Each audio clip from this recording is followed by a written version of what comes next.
What's up, everybody? It is Broken Havoc right here on the Broken Havoc podcast, here to review AEW Dynamite from May 12th, 2021. Overall thoughts on the show? This was a live edition of Dynamite, and this show did not disappoint. After, last week where, a lot of fans were crapping on what happened about the camera work, about, Jericho's fall and the camera work, which was terrible. I kind of ranted on that last week, too, because the camera shot was terrible. They need to fix their camera shots. What are my thoughts on this show? This show was really good. I really enjoyed the show. We got a lot, and I mean a lot of announcements for Double or Nothing happening May 30th at Daly's Place in Jacksonville at full capacity. So it's great to see fans back for Double or Nothing.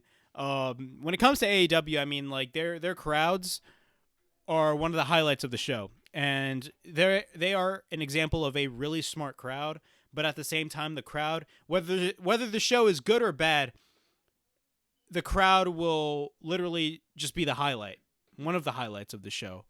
And that's what I really enjoy about AEW. If you watch those old I don't want to say old Dynamites because they're only 2 years old, but if you watch Dynamite from October of 2019 to March of 2020, before the whole world went to hell, basically, you can see the crowd was just amped up for every show. And that's what I really enjoy about AEW, and that's what makes them different from WWE. It's kind of similar to NXT. NXT has that same audience. And when it comes to the main roster, when crowds were a thing, if you watch the main roster, the only types of smart crowds that the main roster would go to are either Brooklyn, Chicago. Chicago is a really smart crowd, and that's it. And not only that, the Raw after WrestleMania always has a smart crowd too. But when it comes to the main roster in the long run, they don't have a lot of smart crowds.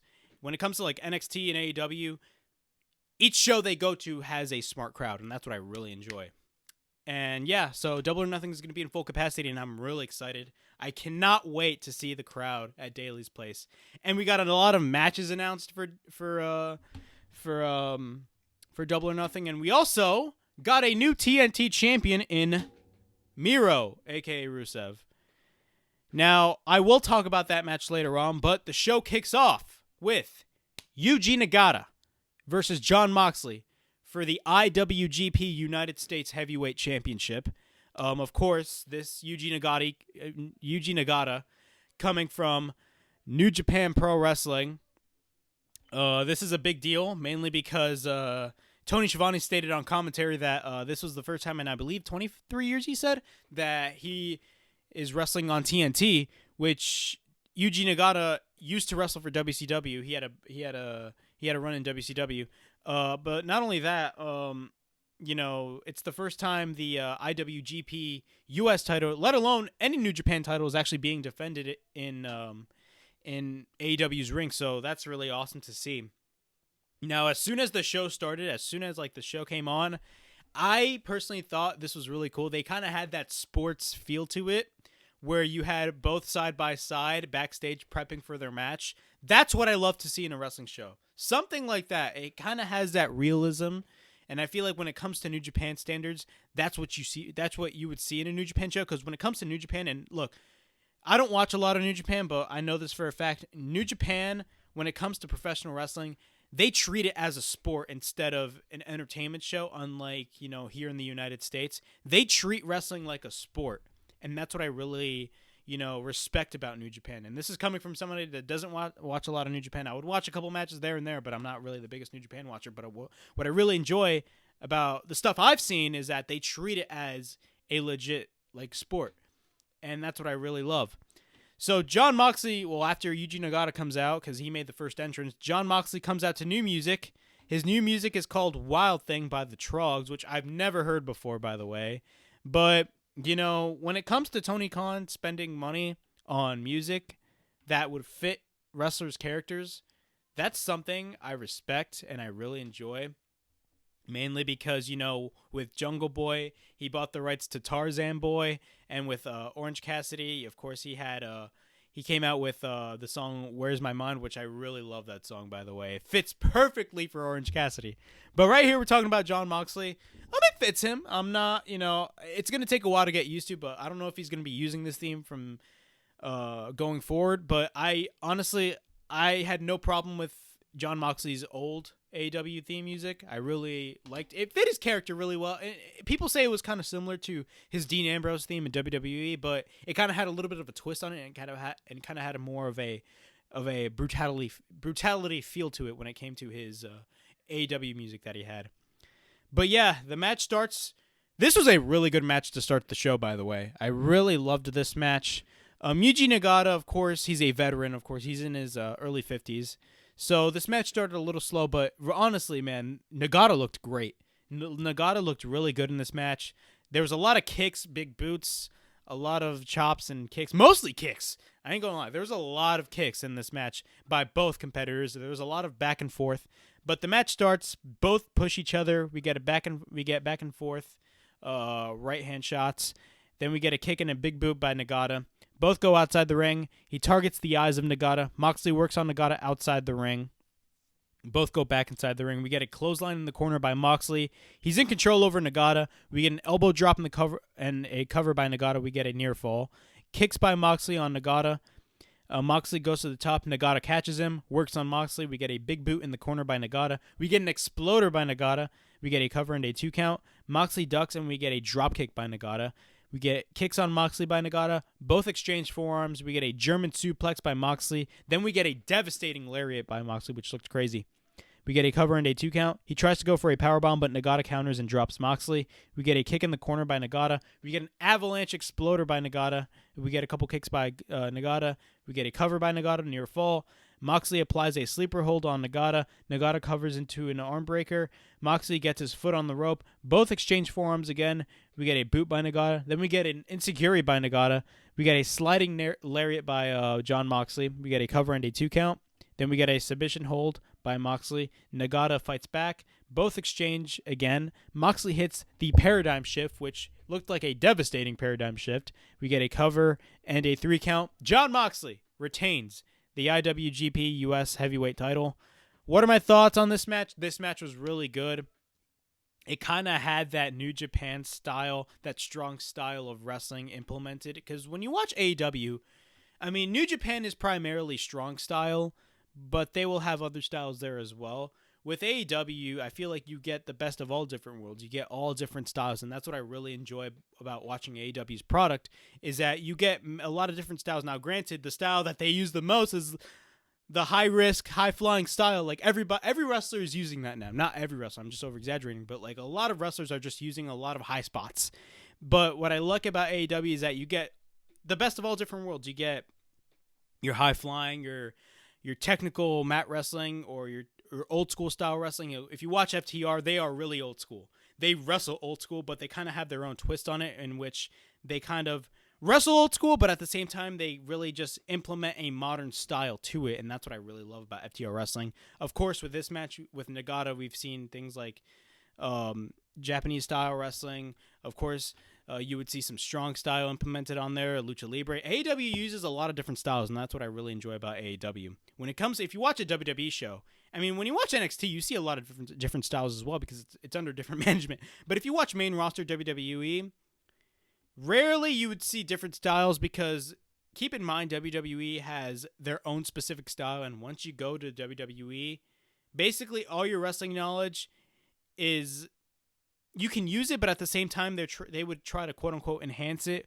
with their own specific style, which the WWE style, I mean, like, it's good, but at the same time, I feel like they should just give wrestlers a little more freedom when they do moves and stuff.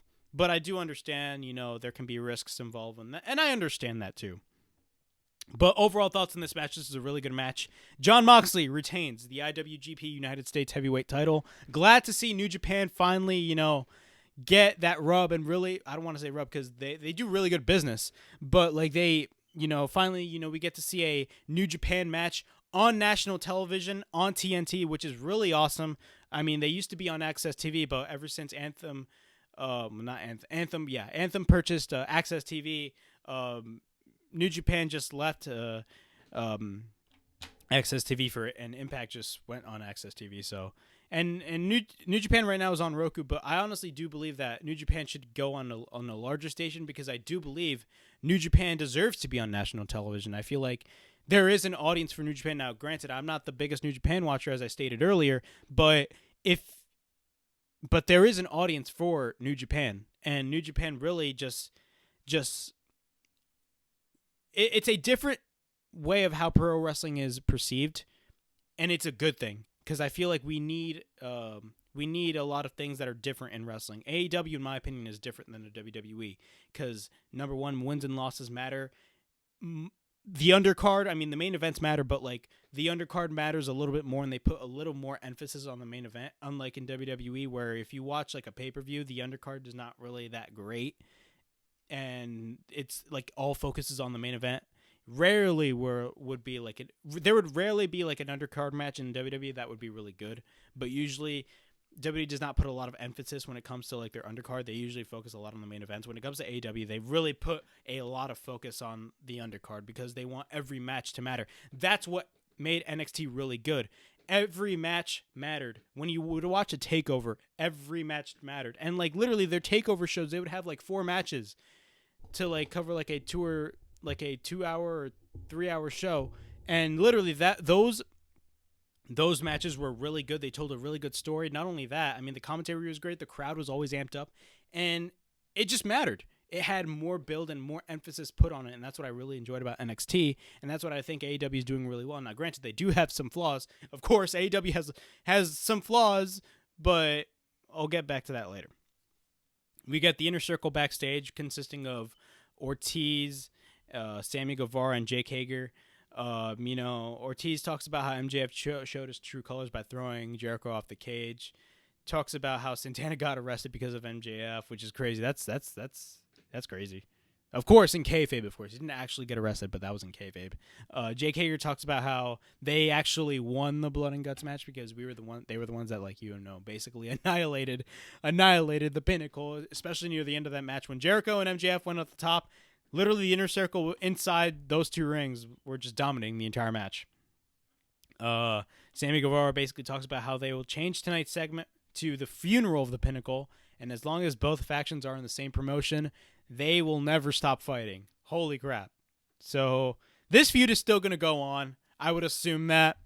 And, of course, what we found out tonight, I mean, there's some big stakes at Double or Nothing. Next segment, we got Cody Rhodes. He's going to make a major announcement. I don't know if that's major, but one thing that I don't want to say kind of because they do, but I don't like what AEW does is that once they say that, oh, we're going to make a huge announcement, they make that announcement. Like, first off, fans on the internet are always like assuming what is it going to be. Like, I remember going back to Revolution. When Paul White got signed by AEW, that was a huge deal. I remember a friend texted me and I was like, whoa, Paul White, Big Show, he got signed to AEW. I thought he was a WWE lifer. But when he came on Dynamite, which was a really good segment, by the way, I mean, seeing the Giant back on TNT is crazy.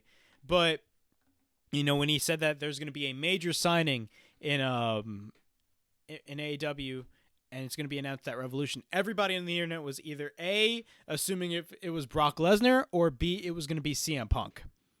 Now, granted, if they got one of those two, I feel like Punk, look, if AEW ever got CM Punk, which I do believe one day they will, honestly, I will say that the match that everybody wants to see is Kenny Omega versus CM Punk. That, in my opinion, will break, like, literally, I do hope, now I'm kind of going a little bit far-fetched, and I do kind of sound a little bit marky, and I apologize, but I do think that Omega versus Punk will probably break 1 million buys on pay-per-view. We'll probably hit 1 million buys on pay-per-view. Now, that's really, going far-fetched, but, I mean, come on now. CM Punk is still a big name. Even after his 2 fights in the UFC that didn't go so well for him, you have fans, like, when things were normal after those 2 fights, fans, especially in Chicago, were still chanting CM Punk. My God, and all out 2 years ago, everybody wanted CM Punk to show up in that show. At the first Dynamite show, everybody wanted CM Punk to show up, but that didn't happen. CM Punk is doing his own thing, but, like, honestly, everybody thought it was going to be CM Punk, but instead, we got Christian Cage. Christian Cage he's not a bad signing, but I do understand a lot the problems that a lot of people have when it comes to these types of announcements. AEW hypes up these announcements so much to the point where once they make that announcement, fans are like, "Oh, I expected more." Stuff like that kind of angers me with AEW. They do this all the time, and that's what they need to stop on. They really need to, like, if it's a big announcement, say it's a big announcement. Now, granted, getting Christian Cage is a big deal. I mean, finally, Christian Cage is coming back to his outside WWE roots. He's going back to his Christian Cage persona in TNA. When TNA got Christian Cage back in 2005, when he made his debut at Genesis, it was a big deal. Because by this point, TNA was already on national television on Spike. And not only that, Christian, a lot of people thought that Christian should have been the world champion. Once they moved him to SmackDown, everybody thought he was going to have like a program with Batista or something. Because at the time, Batista was the world champion. But instead, they moved him down to Velocity, and he just basically became a jobber. And that was what was terrible. Once Christian went to TNA, he had a lot of momentum. He faced Jeff Jarrett at Against All Odds and won the NWA World Title and had a really good run with the NWA World Title. Like, for example, AEW needs a TNA signing Kurt Angle moment. I feel like they had that with Jon Moxley. I feel like Jon Moxley going to AEW is the equivalent of Christian Cage going to TNA, and that's a good thing because that was a big deal. Nobody thought that Jon Moxley was ever going to go to another promotion, let alone a promotion like AEW. Everybody thought he was actually going to re-sign, but that was a big deal. So when it comes to announcements like this, they need to really... AEW needs to basically, be a little more careful when they come to announcements like this. But his major announcement was basically he was going to face Anthony Ogogo at Double or Nothing. Everybody assumed this, by the way. Look, you state that it's a major announcement. And look, maybe this may be a major announcement. Maybe Anthony Ogogo is great.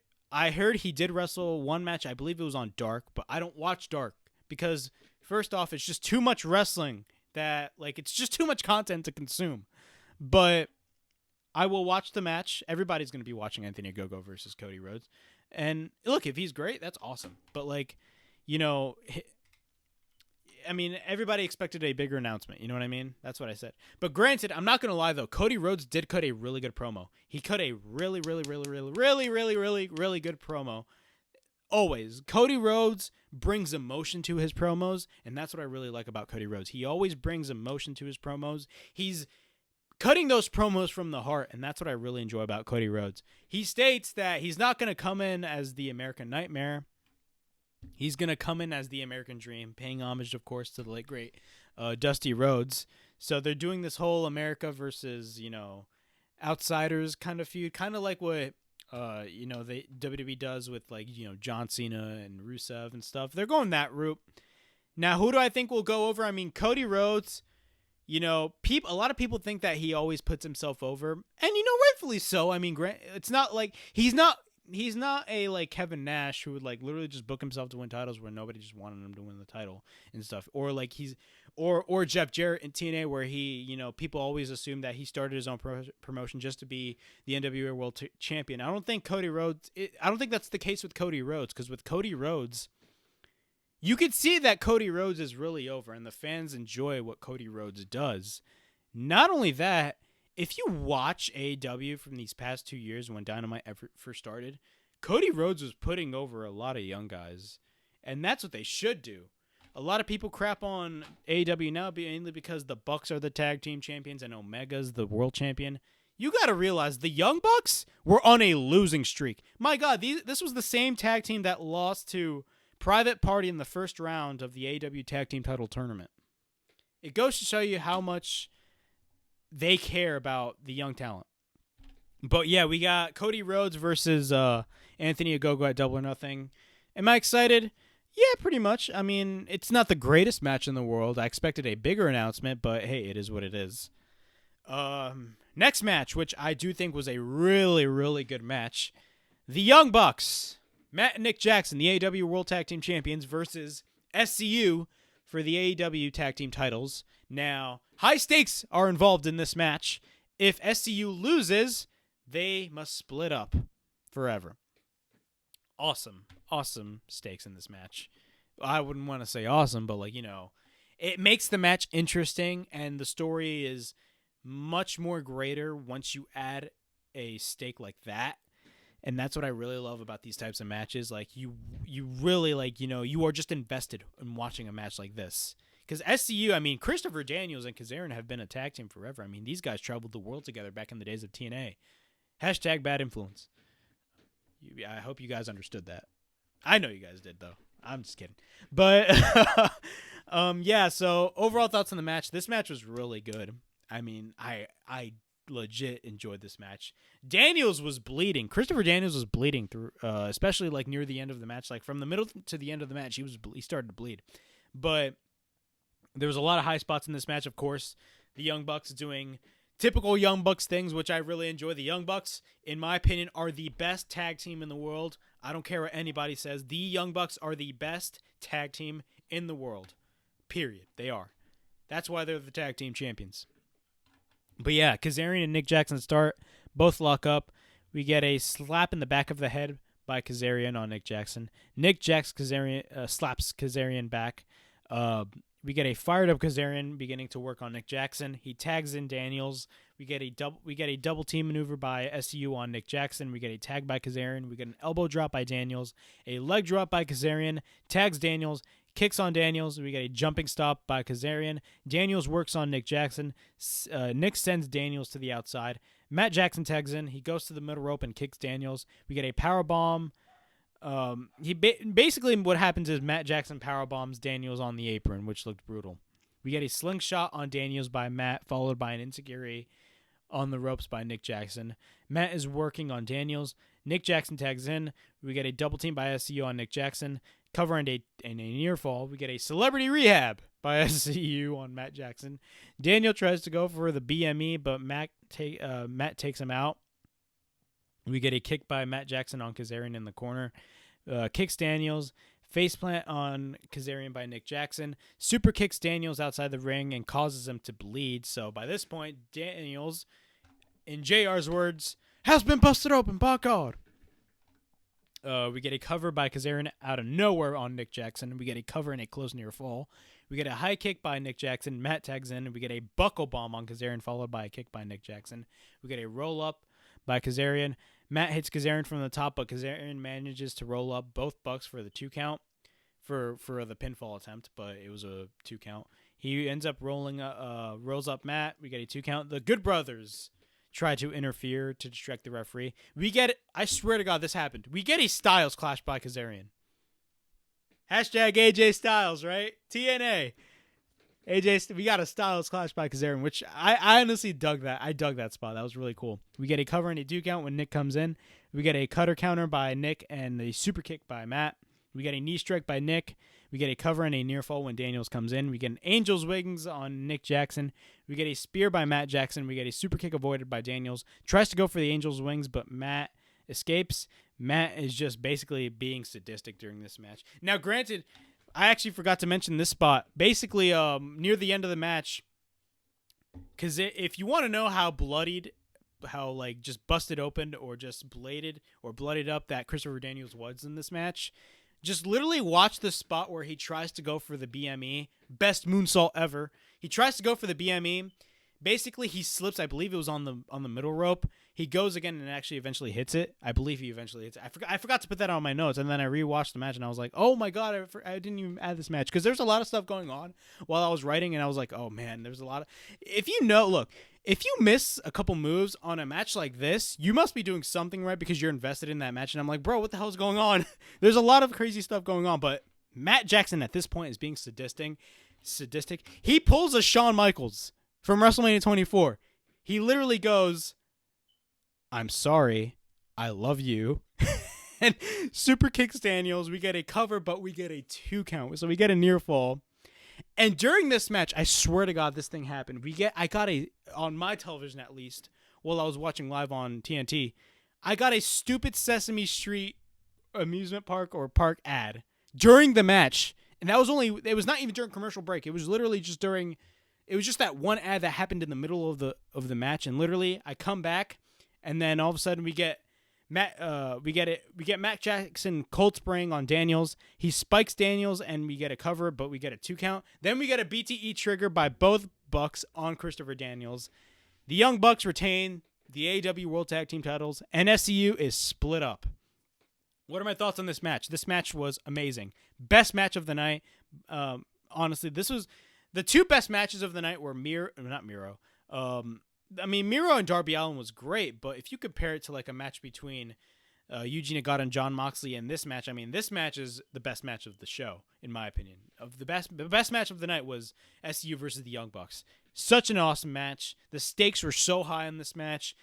SCU just gave it everything they had, and that's what I really enjoyed about this match. Once a match has really high stakes, like if you have a match that has really high stakes, you are invested in that match and you love the story that's being told, because you can tell that like by the way that Christopher Daniels was just bloodied up, you can tell he just really wanted to win and tried so hard to kick out near fall after near fall after near fall.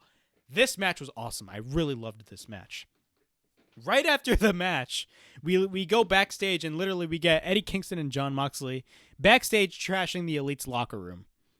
So literally, I swear to God, when it comes to Eddie Kingston and Jon Moxley, first off, trashing the Elite trailer, and now the locker room of the Elite, it literally had some WCW vibes when it came to like the camera work and stuff. As you guys know, when WCW were doing NWO Hollywood versus NWO Wolfpack, you could tell the camera work, they were just following him everywhere.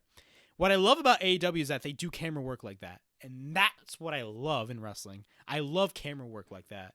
When it comes to WWE, when they do something like that, literally the camera is just like kind of just like steadied there.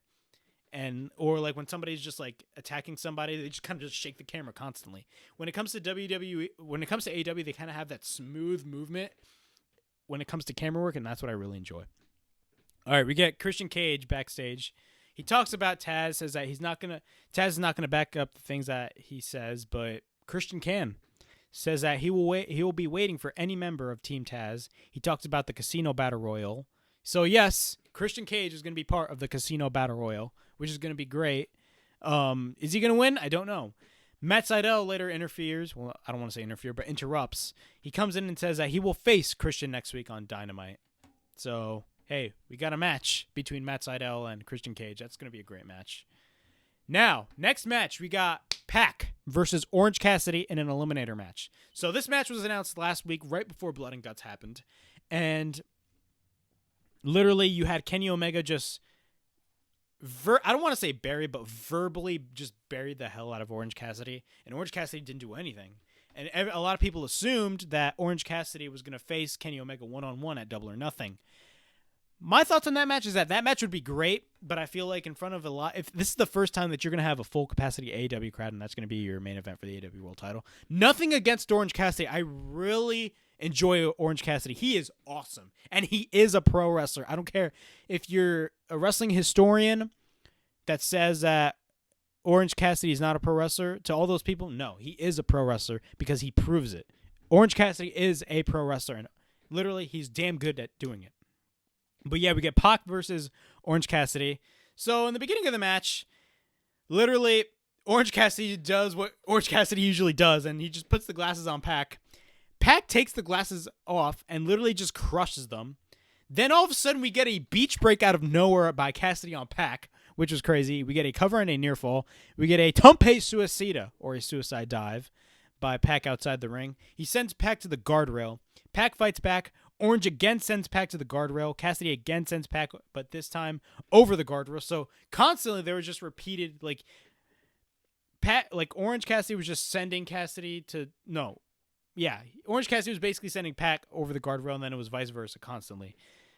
Cassidy again sends PAC, but this time it's over the guardrail. PAC is taking control over Cassidy, sends Cassidy to the guardrail, sends him again on the guardrail. Both get back in the ring. PAC stomps on the head of Cassidy. Knee to the face by Cassidy on PAC. PAC goes to the top. We get a missile dropkick from the top on Cassidy. PAC goes for the goes to the top again. He goes for a missile dropkick once again.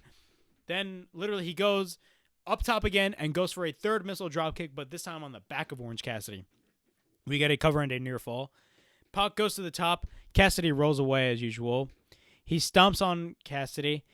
PAC goes to the top. Cassidy rolls away as usual. gives him the thumbs up like that.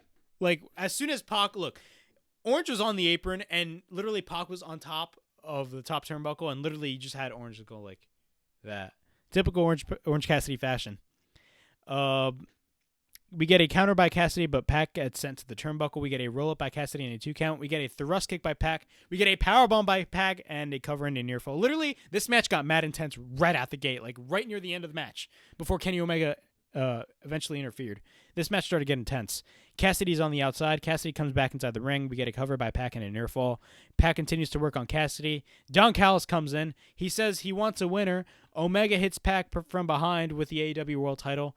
The match ends in a countout because both men were down and eventually ended in a no contest. Omega hits, so basically after that, both Pac and Cassidy were down. Says that literally, at the end of the match, just Don Callis was just like, yeah, what do you want to do? This match ended in a no contest. Hey, we have Double or Nothing free for the night. We don't have to defend our titles. Literally, Omega was like, yeah, I'm going to fire up my Harley and just party. I think that's what he said. I didn't write exactly what he said, but I could tell you. I know he said, I'm going to fire up my Harley. And he says, no one wants to pay for PAC and Orange Cassidy. And then after that, Tony Schiavone comes in and says that he will face both PAC and Orange Cassidy in a 3-way match at Double or Nothing for the AEW World title. What are my thoughts on that match, man? Great. PAC is awesome. I mean, we've seen the match with PAC and Orange Cassidy at Revolution last year. That was a really good match. And also, I mean, PAC and Kenny Omega really have great chemistry together. If you watch their match at All Out, of course, Kenny Omega faded due to the Brutalizer at All Out 2 years ago. Not only that, they had their Iron Man match at the Go Home show for Revolution on Dynamite last year, which was one of the best matches I've seen in AEW so far. That was a really good match. And, if you add Cassidy and PAC with Omega, I mean, I do believe that PAC and Cassidy's stock will go much higher. I do believe at some point PAC will eventually be the AEW World Champion. I will say the same thing for Cassidy, but I do think that he's not going to go over in this match. Most likely, in my opinion, I do believe that Omega's going to go over in this match, and it makes the perfect sense. But yeah, we get a triple threat or a 3-way match announced for Double or Nothing. Kenny Omega versus Orange Cassidy versus PAC for the AEW World title in a full capacity Daily's place. So that's going to be awesome.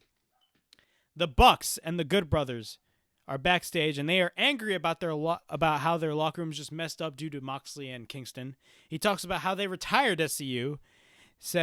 Talks about, the Varsity Blondes are the number 1 ranked tag team. So they basically challenged them.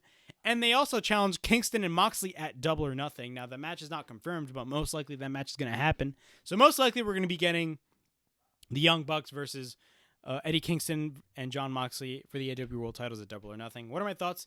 Awesome. I really enjoy Kingston and Moxley. They are so great as a tag team. I do believe that they will eventually become tag team champions in the future. But yeah, that was a pretty good segment. We get Hangman Page with the Dark Order backstage. Talks about his loss to Brian Cage and how his rankings went from number 1 to number 5. So yeah, I do believe Hangman Page will eventually beat Kenny Omega for the AEW World title. When that is, I don't know, actually. I really don't know. Nobody knows, really. But he challenges Brian Cage one-on-one at Double or Nothing, so he's going to get his rematch at Double or Nothing, so that's going to be great. So yeah, now we get one of the best segments of the night, the coordination of the Pinnacle. As you guys know, the Pinnacle won Blood and Guts last week, and basically Tony Schiavone mentions that AEW was number 1 on cable. Of course, they were number 1 on cable. They hit a 1.0, which I was like really shocked. I was like, I expected them to get like a 1.4 or 1.5, but no, they hit a 1.0. I was shocked. I was like, really, a 1.0? I expected higher, but they were number 1 on cable, which was awesome, by the way. So MJF comes in with a Pinnacle. He says that he took Jericho's spot and the crown. He refers to him as the greatest of all time, says bow to him and the Pinnacle, talks about how they ranked number 1 on cable, so they're rubbing that again. Talks about how they were number 1 on TSN in Canada because of Sean Spears. MJF asks the people if they want to see a rematch. He said the answer is no. Then Tully Blanchard talks about how they took everything the Inner Circle dished out last week. Says at the end they are shaking their arms, screaming, "No, no, no, we submit." Says the Pinnacle is on top of the world. Says he bought an expensive gift. Says that they can look and say that was a present from Tully Blanchard. One and only Tully Blanchard. You gotta love him. Says the Pinnacle are on top of the world. And then all of a sudden, the Inner Circle comes in with the freaking mini truck full of a little bit of the bubbly. If you guys remember that, I do. That was literally a meme back in August of 2019. That was like literally everywhere, all over the internet. It was hilarious. Then all of a sudden, Jericho's behind. And look, one thing that, again, camera work. It was so obvious that Jericho was behind because right before they revealed Jericho was actually behind, literally you saw Jericho behind the freaking truck, and I was like, bruh, I could easily see Jericho right before he actually, popped out. So like, that was dumb, but he did come out, and he says that he comes out and asks that if they will give him a rematch. MJF says no. Then all of a sudden, Sammy Guevara eventually sprays. He pulls a Steve Austin and literally sprays a little bit of the bubbly on the entire Pinnacle. MJF eventually says yes, and it will be a Stadium Stampede match. As you guys know, last year at Double or Nothing, we had a Stadium Stampede match between the Elite and the Inner Circle, which was a really fun match. I'm not going to lie. I really enjoyed that match. It was really entertaining. Not only that, it was just fun to watch. So we got Stadium Stampede with this match, but says that if the Inner Circle loses, they split up forever. That's how you know the Pinnacle got the last laugh in this segment. Literally, they like the Inner Circle, like as soon as they sprayed everything, they were just all happy and crap. But as soon as MJF stated that stake, he was like, yeah, I got the last laugh, bro. So what does this lead to at Double or Nothing? I honestly don't know. I do believe that they will eventually split up the Inner Circle, but I do believe MJF and Sammy Guevara will continue to be feuding solo. And I do believe that Sammy Guevara is eventually going to be winning at least the TNT title. Proud and Powerful, of course, Santana and Ortiz will eventually win the tag team titles. They need to win the tag team titles. They are such a good tag team.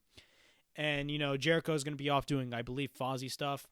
And the Pinnacle, when it comes to the Pinnacle, after, Hangman eventually beats Kenny Omega for the AEW World title, because I do believe that's going to happen. I just don't know when. Eventually, and he's eventually going to be winning the AEW World title. FTR winning the tag team title. Sean Spears winning the TNT title. And Wardlow winning the FTW title. So they're going to go full force with Pinnacle the next year. So that's going to be awesome. JR interviewing Britt Baker. She talks about her match with Shida last year. Says that ever since that match, she's been the baddest bitch on the block. Says that she will dethrone her and says that she's pretty fucking hard to kill, as she stated. She talks about the photo shoot with Forbes and says that Shida kept the division alive and says that the division was on life support. Britt Baker basically states that she is the face of the AEW Women's Division, says that she will beat Shida and become the AEW Women's World Champion at Double or Nothing. That will happen. Shida has been a great champion, but in my opinion, I do believe that Britt Baker, it's her time, and she has improved dramatically, and literally she's been the highlight of the women's division. And not only that, the women's division AEW has literally grown so well, and it's doing so well. It's doing much better when it first started, because when it first started, it was not great at all. It is so much better now, and I really enjoy that. Thunder Rosa versus Jasmine Allure. Basically, this was Thunder Rosa basically was just, she went over in this match. We get a kick by Rosa. We get a couple chops by Rosa. Works on Allure in the corner. Allure gets some offense, but we later get a drop kick by Rosa on Allure. We get a slam by Rosa. We get a running senton by Rosa. Hits the Fire Thunder driver on Allure, and Thunder Rosa eventually wins the match. And it was announced next week that Serena Deeb will go against Red Velvet for the NWA Women's World title. So we get an NWA Women's title match next week on Dynamite. We get a Jade Cargill interview with Tony Schiavone. Says that she handles her own business and she's her own boss and she's that bitch, as Jade Cargill usually would state. Darby Allin versus Miro for the TNT title. Now, I did state last week that they should have booked this match for Double or Nothing, but they booked it on free television, and I know why now, especially with that ending. So the match starts. Miro attacks Darby. He goes to the outside, sends him to the guardrail, sends him to the ring post, clotheslines Darby. Well, the match didn't even start, by the way. The match did not even start at all. Clotheslines Darby over the guardrail. We get a belly-to-belly over the guardrail. The match does not even start. We get a right hand by Darby. The bell rings. We get a thrust kick by Miro. We get a cover and a 2 count.